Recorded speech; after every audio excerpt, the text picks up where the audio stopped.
अभी अभी इसरो की तरफ से सबसे बड़ी अपडेट निकलकर सामने आ रहा कि चंद्रयान 3 के प्रोपल्शन मॉड्यूल में न्यूक्लियर एनर्जी का इस्तेमाल किया गया था और इसकी मदद से वह अभी भी चंद्रमा के चक्कर काट रहा है, जिससे ऐसी जानकारी बाहर निकलकर आया है जिससे इसरो के वैज्ञानिकों में फिर से खुशी की लहर देखने को मिल रहा है।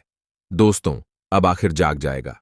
चंद्रयान 3 का विक्रम लैंडर करोड़ों भारतीय जिसके लिए बेसब्री से इंतजार कर रहे थे, उनके चेहरे पर खुशहाली देखने को मिल रहे हैं और इस कारनामे को करने के बाद इसरो के वैज्ञानिक अपने आप पर गर्व महसूस कर रहे हैं। चंद्रयान 3 जागने को लेकर एक नई जानकारी वैज्ञानिकों ने दी है और चंद्रयान 3 ने चांद का वीडियो भी भेजना शुरू कर दिया है। जी हां दोस्तों, ऐसा ही जबरदस्त जानकारी जानने से पहले अगर आप एक सच्चे देशभक्त हैं तो इस वीडियो को लाइक जरूर कर दीजिए और कमेंट बॉक्स में इसरो की मेहनत और कामयाबी के लिए जय हिंद जय इसरो जरूर लिखें।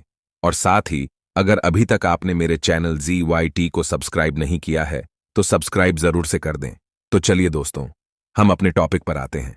जैसा कि आप लोगों को पता होगा कि पिछली बार जब चांद पर सुबह हुआ था तो चंद्रयान 3 नहीं जा पाया था और वैज्ञानिकों ने प्रयास किया था जगाने के लिए, लेकिन विक्रम लैंडर की ओर से धरती तक सिग्नल तो आने लगा था। फिर भी उसे जागते जागते फिर से चांद पर अंधेरा हो गया था और चंद्रयान 3 नहीं जा सका। इस बार चांद की धरती पर 20 अक्टूबर के दिन सूरज निकलना शुरू हो गया था और इस समय आप चांद पर लगभग दोपहर हो चुका है और चंद्रयान 3 के विक्रम लैंडर और प्रज्ञान रोवर के जागने को लेकर नई जानकारी सामने आ रहा है। जैसा कि आप लोगों को मालूम होगा कि पिछली बार यानी कि लगभग 27 सितंबर तक विक्रम लैंडर की ओर से धरती तक इसरो की हेड ऑफिस में सिग्नल आना शुरू हो गया था, लेकिन वैज्ञानिकों के खूब प्रयास करने के बावजूद भी कनेक्शन स्टैब्लिश नहीं हो सका।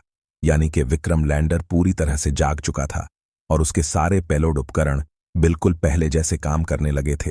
केवल उससे संपर्क स्थापित कर पाना बाकी रह गया था, जिसके लिए वैज्ञानिकों ने आशा जताया था कि हम चांद पर रात होने से पहले विक्रम लैंडर को पूरी तरह से जगा देंगे। लेकिन दुख की बात याद ही है, वैज्ञानिकों ने जैसा सोचा था वैसा बिल्कुल भी नहीं हुआ। वैज्ञानिक लगातार विक्रम लैंडर को जगाने का प्रयास कर रहे थे। किन चांद पर धीरे धीरे सूरज ढलने शुरू हो गया था और लगभग 6 अक्टूबर के दिन चांद पर अंधेरा छा गया। लेकिन अब चांद पर फिर से सूरज निकल आया है और सूरज को निकले करीब 1 हफ्ता होने वाले हैं। इस समय चांद की धरती का तापमान लगभग 80 डिग्री सेल्सियस पहुंच गया है। साथ ही विक्रम लैंडर और प्रज्ञान रोवर का तापमान बिल्कुल पहले जैसा हो गया है, यानी कि वह फिर से अपने एक्सपेरिमेंट को कर सकता है। जैसा कि आप लोगों को मालूम होगा कि विक्रम लैंडर में AI सिस्टम यानी आर्टिफिशियल इंटेलिजेंस सिस्टम लगाया गया है, जिससे कि अगर पृथ्वी से सिग्नल ना भी भेजा जाए तो वह अपने आप ऑटोमेटिक जान पर एक्सपेरिमेंट को कर सकता है और प्रज्ञान रोवर को भी कंट्रोल कर सकता है। रात के समय इस बार चाल का टेम्परेचर लगभग -260 डिग्री पहुंच गया था, लेकिन हमारे लिए खुशी की बात यह है कि ज्यादा से ज्यादा कड़कती ठंड में भी हमारे प्रज्ञान रोवर और विक्रम लैंडर सीना तान कर चांद की धरती पर खड़े हैं।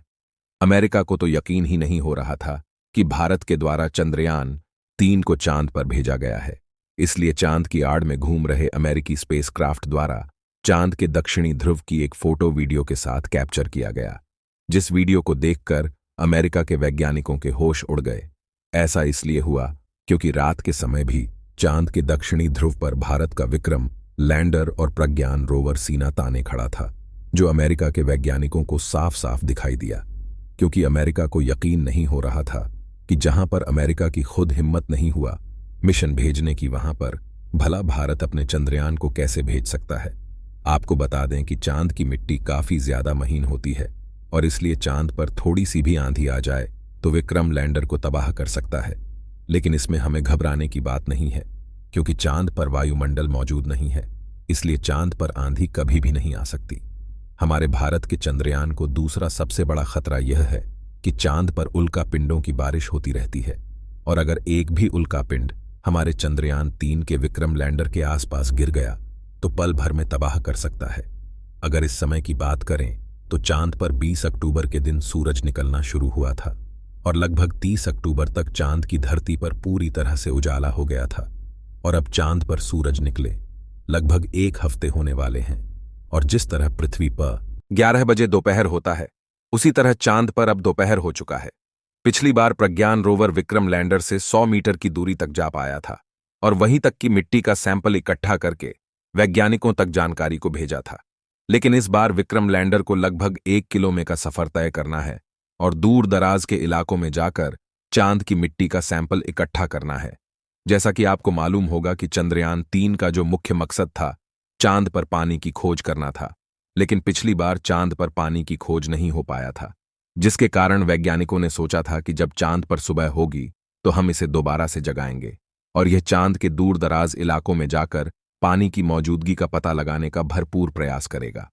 वैज्ञानिकों ने जानकारी देते हुए बताया है कि विक्रम लैंडर के सारे पेलोड उपकरण पहले जैसे एक्टिवेट हो चुके हैं और पृथ्वी तक सिग्नल आना भी शुरू हो गया है। हालांकि अभी प्रज्ञान रोवर से संपर्क ही हो पा रहा है, फिर भी विक्रम लैंडर से सिग्नल आना शुरू हो गया है। आपको जानकर खुशी होगा कि 20 अक्टूबर के दिन चांद की धरती पर सुबह होना शुरू हो गया था और मिशन की सफलता के बाद अब इसे लेकर एक अहम जानकारी सामने आ रही है।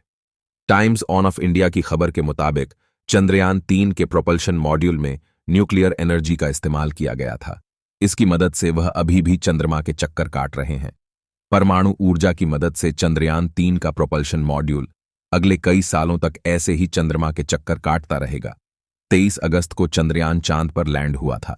इससे करीब एक सप्ताह पहले यानी 17 अगस्त को प्रोपल्शन मॉड्यूल चंद्रयान से अलग हुआ। शुरुआत में इसकी लाइव 3 से 6 महीने बताई गई। अब कहा जा रहा है कि न्यूक्लियर एनर्जी की मदद से यह अगले 2 से 3 सालों तक काम करता रहेगा। चांद की अहम जानकारियां पृथ्वी पर इसरो को मिलती रहेगी और 21 अक्टूबर के दिन इसरो के वैज्ञानिकों ने गर्दनयान की पहली टेस्टिंग उड़ान को अंजाम दिया। भारतीय अंतरिक्ष अनुसंधान संगठन इसरो द्वारा श्रीहरिकोटा परीक्षण रेंज से गगनयान मिशन के भी कल टेस्ट फ्लाइट TVD-1 का ट्रायल सफल रहा। परीक्षण के तहत तरल ईंधन पर चलने वाले सिंगल स्टेज रॉकेट के साथ गगनयान के क्रू मॉड्यूल को अंतरिक्ष में भेजा गया है। उड़ान के करीब 1 मिनट बाद 12 से 17 किलोमीटर की ऊंचाई पर अभियान को कमांड दी गई। इस कमांड के थी क्रू एस्केप सिस्टम सक्रिय हो गया और 90 सेकंड में यह क्रू मॉड्यूल से अलग हो गया। इसके बाद क्रू मॉड्यूल वापस पृथ्वी पर लौट आया।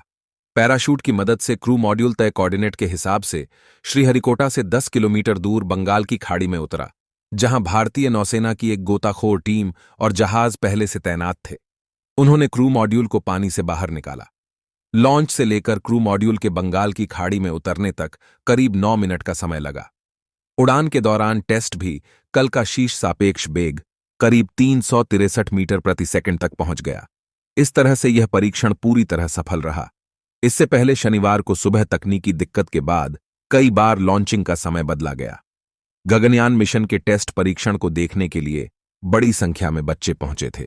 2025 तक भारत के मानव अंतरिक्ष अभियान गगनयान के तहत अंतरिक्ष में 400 किलोमीटर ऊपर यात्रियों को 3 दिन बिताने का कार्यक्रम शुरू होगा।